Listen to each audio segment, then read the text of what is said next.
Pernah nggak sih kalian berpikir tentang dana kesehatan? Dana kesehatan itu apa? Dimulai berapa? Digunakan untuk apa saja? Halo semuanya. Dalam video kali ini kita akan membahas mengenai alokasi dana kesehatan khususnya di Kabupaten Sumbawa.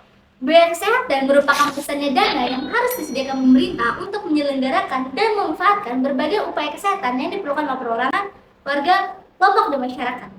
Alokasi dana kesehatan berasal dari dana alokasi umum atau DAU dan dana alokasi khusus atau DA. DAU adalah dana yang dialokasikan dengan tujuan pemerataan kemampuan keuangan antar daerah. Sementara DA adalah dana yang dialokasikan kepada daerah tertentu dengan tujuan membantu mendanai kegiatan khusus yang merupakan urusan daerah dan sesuai dengan prioritas nasional. Anggaran kesehatan dari alokasi DA mulai tahun 2019 hingga 2023 mengalami fluktuasi. Dari dana tersebut, sebagian dialokasikan untuk penanganan stunting. Berdasarkan data Dinas Kesehatan Sumbawa, alokasi dana tahun 2019 sebesar 726 juta rupiah dan meningkat pada tahun 2020 mencapai 954 juta rupiah. Pada tahun-tahun selanjutnya, dana stunting menurun disebabkan adanya pandemi COVID-19. Jadi, dana difokuskan pada penurunan COVID-19.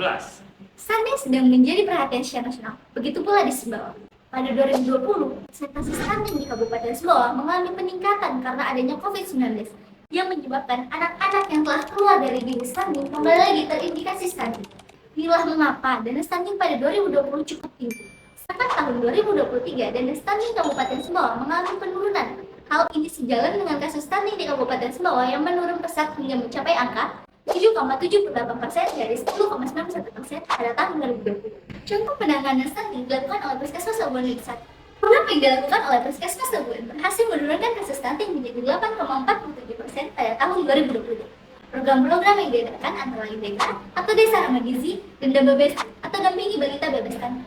Kedua program tersebut dilakukan dengan menyalurkan bahan makanan bergizi.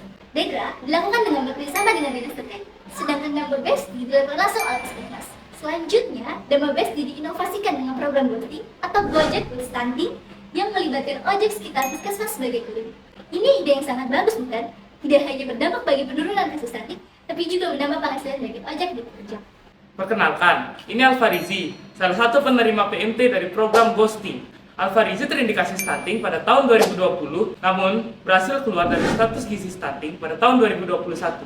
Ghosting ini sangat bagus, terlebih jika melibatkan kita sebagai anak muda. Kita bisa loh berkontribusi sebagai volunteer kurir makanannya. Kayaknya keren deh kalau kurirnya berseragam. Seragamnya bisa didesain sama anak muda yang jago desain. Terus bisa dilombakan juga nih. Produksinya bisa diserahin ke teman-teman dari sekolah kejuruan bidang tata busana. Banyak banget kan yang bisa kita lakukan. Jadi, dana kesehatan nggak banget kan untuk penurunan kasus stunting? Masa iya sih kita sebagai anak muda tidak tertarik untuk